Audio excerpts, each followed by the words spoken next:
Você já se pegou fazendo isso? Recebe o salário, promete para si mesmo que esse mês vai ser diferente, que vai guardar alguma coisa, que vai cortar o que não precisa, que finalmente vai começar. Aí o mês passa e no dia 28 você está exatamente no mesmo lugar. Conta no limite, cartão comprometido, aquela sensação familiar de que o dinheiro simplesmente some sem que você consiga explicar para onde foi. E o pior não é isso. O pior é que você é inteligente. Você sabe que está errando. Você leu sobre educação financeira, já assistiu vídeo sobre como organizar as finanças, já teve aquele momento de clareza onde tudo fez sentido e você pensou, dessa vez vai ser diferente. Mas não foi. E aí vem a pergunta que ninguém gosta de fazer em voz alta. Se eu sei o que precisa ser feito, por que eu continuo não fazendo? Essa pergunta me perseguiu por anos, e quando eu finalmente encontrei a resposta, ela me desarmou completamente. Porque o problema não era preguiça, não era falta de disciplina, não era falta de conhecimento, era algo muito mais profundo e muito mais invisível do que qualquer um desses. Era a minha própria mente trabalhando contra mim, com uma eficiência assustadora, sem que eu percebesse. Existe um conceito que mudou a forma como eu enxergo minha relação com dinheiro. Chama termostato financeiro. E quando você entende como ele funciona, você para de se culpar pelo que não muda e começa a entender o que precisa ser reprogramado para que a mudança seja possível. Esse vídeo é sobre isso. Não é aula, é diagnóstico. E diagnóstico dói um pouco antes de curar. Me chamo João, tenho 41 anos. Trabalho no mercado financeiro há quase 2 décadas e passei a maior parte desse tempo entendendo o dinheiro dos outros enquanto ignorava os padrões que estavam destruindo o meu. Esse é o primeiro vídeo de uma série de 5. Cada um é uma peça de um mapa. Quem assistir todos os 5 vai sair com uma visão completa de como a mente funciona em relação ao dinheiro e o que fazer para mudar isso de verdade. Deixa o like se esse vídeo te fizer pensar, se inscreve no canal e fica até o final. Tem um comentário secreto que só vai fazer sentido para quem acompanhou tudo. Deixa eu te contar de onde vem essa observação. Trabalho com pessoas e dinheiro todo dia, não como consultor de investimento, como gerente. Alguém que senta do outro lado da mesa e conversa sobre crédito, sobre dívida, sobre o que a pessoa precisa e o que ela realmente pode pagar. Nessa posição, você vê padrões que a maioria das pessoas não vê. Vê o cara que ganha bem e está sempre no cheque especial. A família que recebeu uma herança e em 2 anos não tem nada. O profissional que foi promovido 3 vezes e continua sem reserva de emergência. A pessoa que parcelou a viagem dos sonhos e ainda está pagando 2 anos depois. Não são casos isolados, são padrões, e eles se repetem independente de renda, de escolaridade, de inteligência. Isso me intrigava, porque se o problema fosse falta de conhecimento, bastaria aprender. Se fosse falta de renda, bastaria ganhar mais. Mas eu via pessoas que sabiam e não mudavam. Pessoas que ganharam mais e ficaram mais endividadas. O problema claramente não estava onde todo mundo procurava. Aí eu comecei a ler sobre psicologia financeira, sobre comportamento, sobre como a mente processa dinheiro de formas que a maioria de nós nunca parou para examinar. E encontrei uma explicação que fez tudo se encaixar. Não é falta de força de vontade, não é irresponsabilidade, é programação. É um conjunto de crenças, emoções e padrões que foram instalados na sua mente muito antes de você ter consciência de que isso estava acontecendo. E que desde então operam em segundo plano, silenciosos, invisíveis e extremamente eficientes em manter você exatamente onde sempre esteve. O termostato financeiro. E por que você sempre volta para o mesmo lugar? Imagine um termostato de ar-condicionado. Você configura para 23 graus. Se o ambiente esquenta, ele liga e resfria. Se esfria demais, ele desliga e deixa aquecer. O objetivo do termostato é sempre o mesmo: manter a temperatura no ponto onde foi configurado. A sua mente funciona exatamente assim com dinheiro. Existe um nível financeiro que o seu subconsciente aprendeu a reconhecer como normal, como seguro, como o lugar onde você pertence. E sempre que você se afasta desse nível, para cima ou para baixo, alguma coisa dentro de você trabalha para te trazer de volta. T. Harv Eker fala sobre isso em Os Segredos da Mente Milionária. Ele diz que cada pessoa tem um termostato financeiro interno configurado para um nível específico de renda, riqueza e sucesso. E que não importa o que você faça por fora, se o termostato interno não mudar, você sempre vai voltar para o mesmo ponto. É por isso que a maioria das pessoas que ganha na loteria está falida em menos de 5 anos. É por isso que pessoas que saem de dívidas voltam para elas em pouco tempo. É por isso que você pode ter aquele mês perfeito.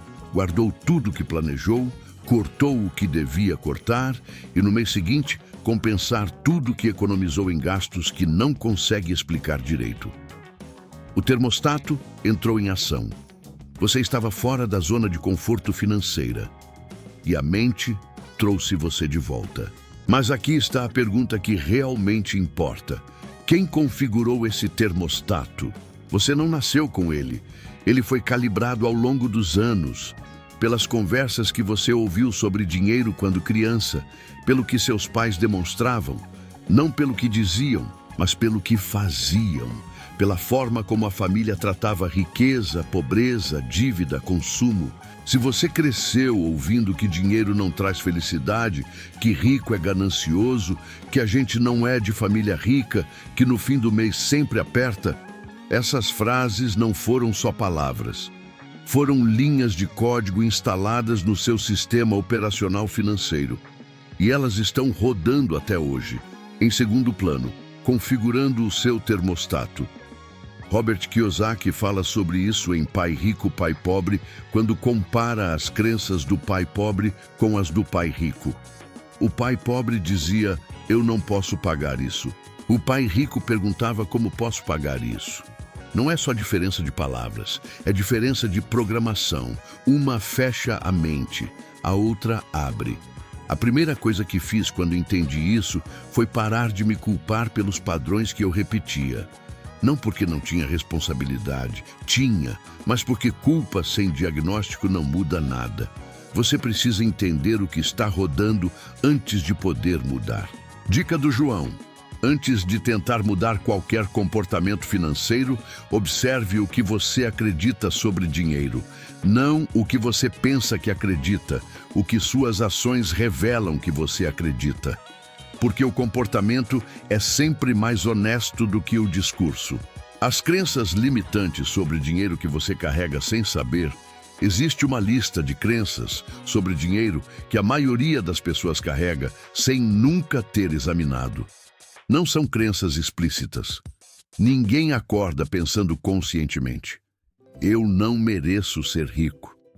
Mas elas estão lá, operando de forma silenciosa, influenciando cada decisão financeira que você toma. Algumas das mais comuns que eu identifiquei observando pessoas e observando a mim mesmo. A primeira: dinheiro é difícil de ganhar. Se você cresceu vendo seus pais trabalharem muito por pouco, se ouviu desde cedo que a vida é dura e que dinheiro não cai do céu, seu sistema operacional aprendeu que esforço imenso gera retorno pequeno. E aí, mesmo quando uma oportunidade de ganhar mais aparece com menos esforço, você desconfia, parece errado, parece fácil demais, e você sabota sem perceber. A segunda: pessoas ricas são desonestas. Essa é mais comum do que parece.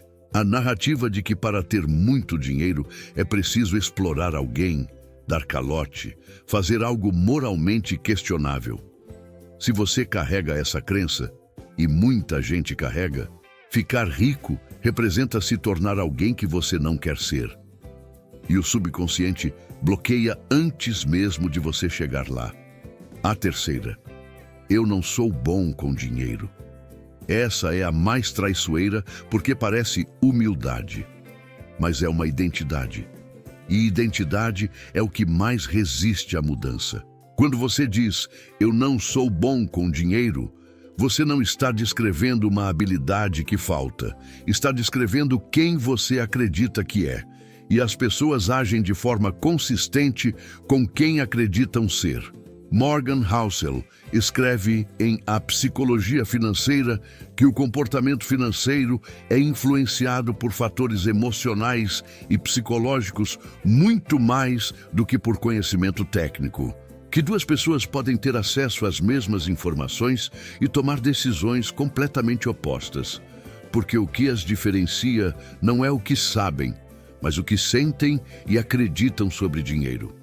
Eu reconheci essas três crenças em mim. A de que dinheiro é difícil. Cresci vendo meu pai trabalhar muito por um salário que nunca sobrava. A de que rico é suspeito. Quantas vezes eu mesmo falei ou pensei isso sobre alguém. A de que não sou bom com dinheiro. Quantas vezes eu usei essa frase como explicação para o que não funcionava. Nenhuma delas era verdade. Eram histórias que eu tinha aceitado como fato. E enquanto eu as carregava, cada tentativa de mudar de comportamento financeiro era como tentar nadar contra uma correnteza invisível. Você se esforça, você avança um pouco e de alguma forma volta para o mesmo ponto. Não porque você é fraco, porque a correnteza é mais forte do que o esforço isolado. Mudar o comportamento sem mudar a crença é como pintar por cima da ferrugem. Fica bonito por um tempo, mas a ferrugem continua lá embaixo, corroendo. Dica do João: escreva as 3 primeiras frases que vêm à sua cabeça quando alguém fala em dinheiro. Não pense muito, escreva o que surgir primeiro. Essas frases revelam mais sobre o seu termostato financeiro do que qualquer análise elaborada. Mente pobre versus mente rica. E por que não é sobre quanto você tem? A distinção entre mente pobre e mente rica é provavelmente o conceito mais mal compreendido da educação financeira. As pessoas ouvem isso e pensam que é sobre valor de conta bancária. Que mente rica é quem tem dinheiro e mente pobre é quem não tem. Não é sobre isso. É sobre como você processa o mundo financeiro ao redor. Sobre as perguntas que você faz, as possibilidades que você enxerga, as respostas automáticas que o seu sistema operacional dá quando você se depara com uma decisão sobre dinheiro. Kiyosaki ilustra isso de forma precisa em Pai Rico, Pai Pobre. O pai pobre pensava em termos de segurança. Arruma um bom emprego, fica nele, não arrisque. O trabalho é a proteção. O salário é a meta. O pai rico pensava em termos de liberdade. Como faço o dinheiro trabalhar por mim? Que ativos posso construir? Como saio da dependência de trocar tempo por dinheiro? Não eram diferenças de inteligência, eram diferenças de programação. E aqui está o que mais me impactou quando eu entendi isso. Mente pobre não é uma ofensa, é uma descrição de um sistema operacional que foi instalado para sobreviver, não para prosperar, para se proteger, não para crescer, para manter o que tem, não para construir o que não tem ainda. Esse sistema funcionava bem num contexto de escassez real, quando o risco era genuinamente alto e a segurança era genuinamente rara. O problema é que muita gente ainda roda esse sistema num contexto completamente diferente, com acesso à informação, com oportunidades reais de construir algo, com ferramentas que as gerações anteriores não tinham. E o sistema antigo continua operando, bloqueando, sabotando, trazendo de volta para a zona de conforto toda vez que você tenta sair dela. Eu me reconheci nisso de forma dolorosa. Eu tinha o sistema da sobrevivência rodando num contexto onde eu precisava do sistema da prosperidade. E ficava me perguntando, porque o resultado não mudava, enquanto continuava usando a ferramenta errada. A boa notícia que Kiyosaki e Housel e Eker convergem é que esse sistema pode ser reprogramado. Não rapidamente, não sem desconforto, não apenas com conhecimento intelectual, mas pode. E a reprogramação começa com uma coisa que parece simples, mas é profundamente difícil: consciência. Perceber o sistema em operação antes de agir automaticamente a partir dele. Quando você sente o impulso de gastar algo que não planejou, antes de gastar, perguntar: isso é eu escolhendo ou é o termostato me trazendo de volta para o conforto? Quando você evita olhar para os números antes de desviar o olhar, perguntar: isso é praticidade ou é o sistema me protegendo de uma verdade desconfortável? Essas pausas não mudam tudo de uma vez, mas criam frestas no sistema automático, e frescas são onde a mudança começa a entrar. Dica do João: identifique uma situação financeira recente em que você agiu no automático. Comprou sem pensar, adiou sem motivo real, evitou uma conversa sobre dinheiro. Agora pergunte: qual crença estava operando ali? Não para se julgar, para ver o sistema. Como a infância configurou seu termostato e o que fazer com isso? Tem uma cena que eu me lembro com clareza. Eu devia ter uns 8, 9 anos. Meu pai chegou em casa no fim do mês com aquela expressão que eu aprendi a reconhecer. O mês estava apertado, não era crise, era o padrão. Todo fim de mês, aquela tensão silenciosa que os adultos achavam que as crianças não percebiam. A gente percebe tudo. A criança não analisa, não racional. Ela absorve. Ela registra o que é normal, o que é seguro, o que é esperado. E constrói um mapa interno do mundo financeiro baseado no que observa, não no que escuta. Então, quando meu pai dizia que era importante economizar, mas o comportamento que eu via era de tensão constante com o dinheiro, o que eu aprendi foi a tensão, não a lição. Isso é o que a psicologia financeira chama de condicionamento emocional. Você não aprende sobre dinheiro com palavras.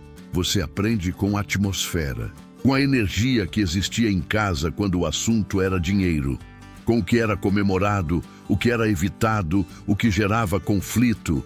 Se na sua casa dinheiro era tema de briga, você aprendeu que dinheiro gera conflito. E hoje pode inconscientemente evitar acumulá-lo para não gerar o mesmo conflito na sua vida. Se na sua casa quem tinha dinheiro era visto com desconfiança, você aprendeu que riqueza é ameaça. E hoje pode sabotar seu próprio crescimento financeiro para não se tornar alguém que as pessoas ao redor desconfiam. Se na sua casa nunca se falava sobre dinheiro, você aprendeu que é assunto proibido. E hoje pode ter dificuldade de encarar seus próprios números com honestidade. Não estou dizendo que seus pais erraram.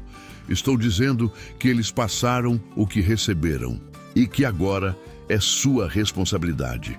Não sua culpa, sua responsabilidade. Examinar o que foi passado e decidir o que fica e o que precisa ser reprogramado. O Homem Mais Rico da Babilônia, de George Clason, tem uma frase que uso como referência constante. Ele diz que uma parte de tudo que você ganha é sua para guardar. Parece simples, mas para quem foi programado para que dinheiro é para gastar, para que sobrar é coincidência, para que guardar é luxo, essa frase representa uma reprogramação completa de como o dinheiro é tratado. O que eu fiz quando entendi meu próprio condicionamento foi voltar às memórias financeiras mais antigas que conseguia lembrar. Não para reviver, para identificar o que aprendi ali. Que mensagens sobre dinheiro estavam naquelas cenas. E perguntar com honestidade: ainda acredito nisso? Ainda é verdade para a vida que quero construir?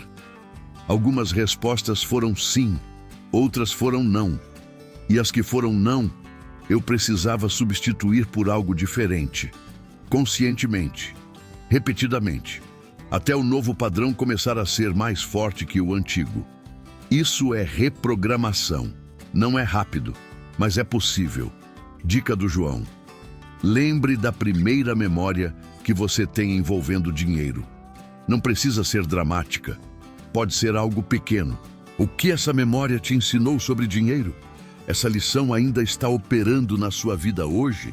Por que você sabota quando começa a ir bem e como parar?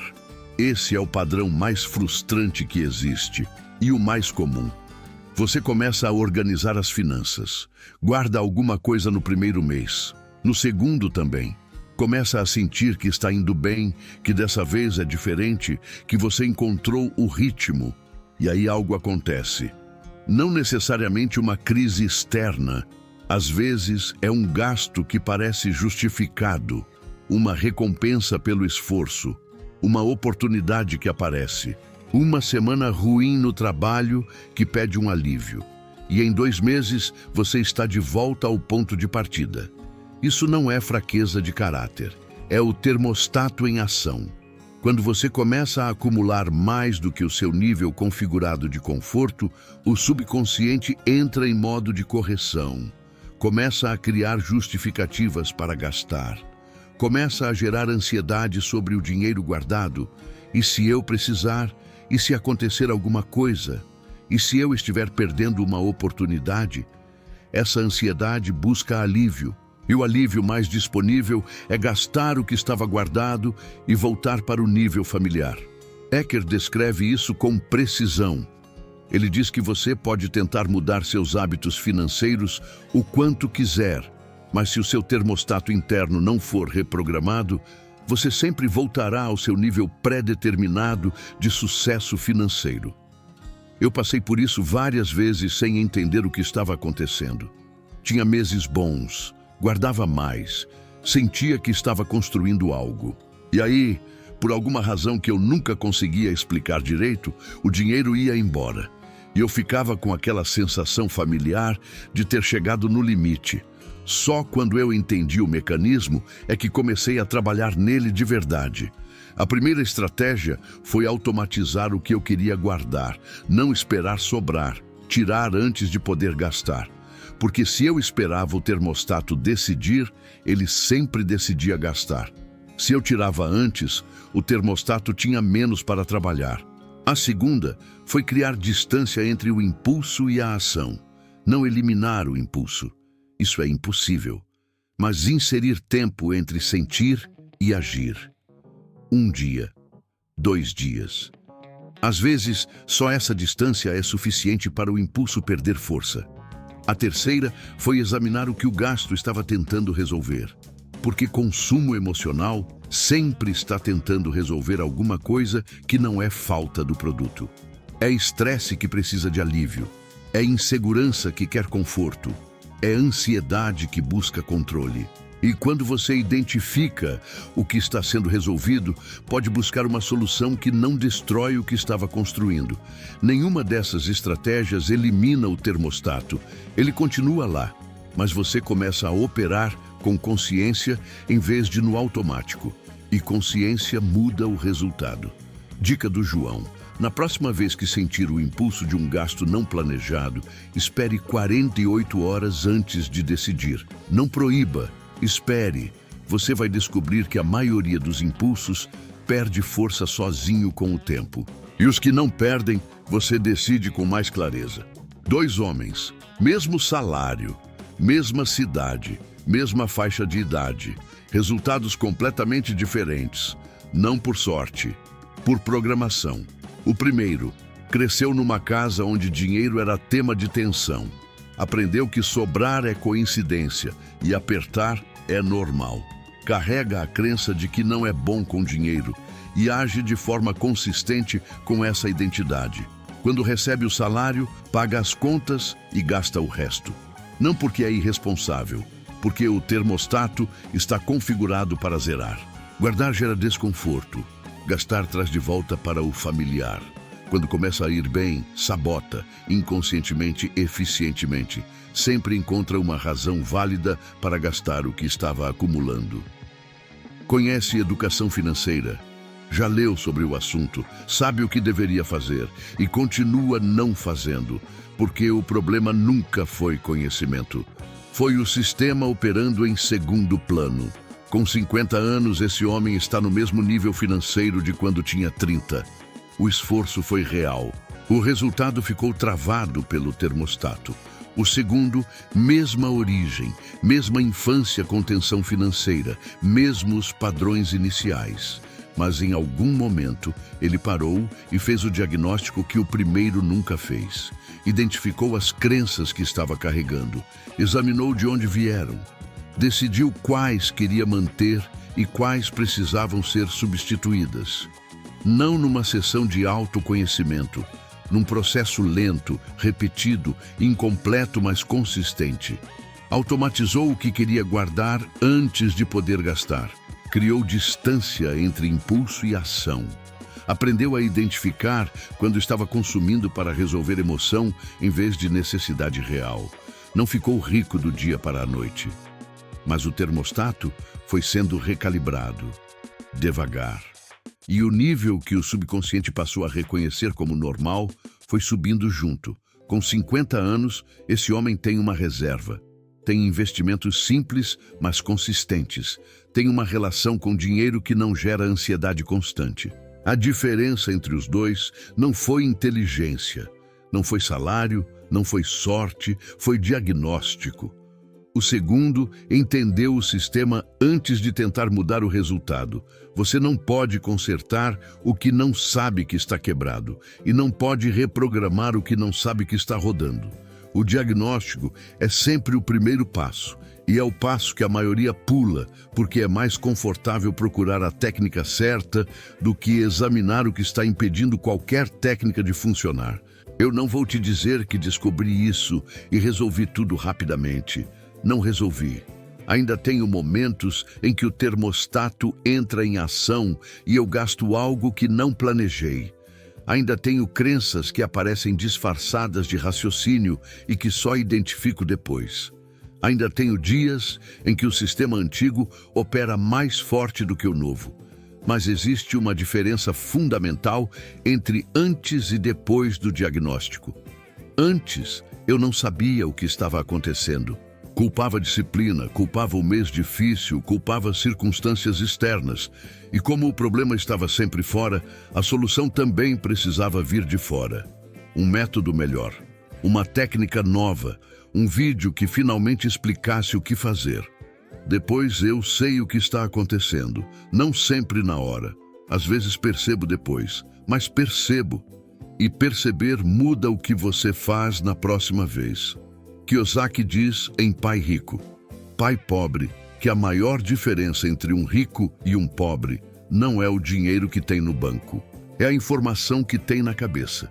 Eu concordo, mas acrescentaria uma camada. Não é só a informação que tem, é o que acreditam sobre si mesmos em relação ao dinheiro, porque você pode ter toda a informação certa e ainda assim sabotar se o sistema operacional que roda embaixo não foi examinado. Esse foi o vídeo do diagnóstico. O mais difícil de assistir porque é o mais honesto. No próximo vídeo, eu vou falar sobre o que acontece depois que você identifica o sistema. Os comportamentos concretos que ele gera no dia a dia e que continuam destruindo o que você tenta construir. A inflação do estilo de vida. O consumo emocional. O teto de vidro que mantém você sem dinheiro mesmo quando você ganha mais. Porque entender o diagnóstico é o começo, mas o comportamento é onde a batalha acontece de verdade.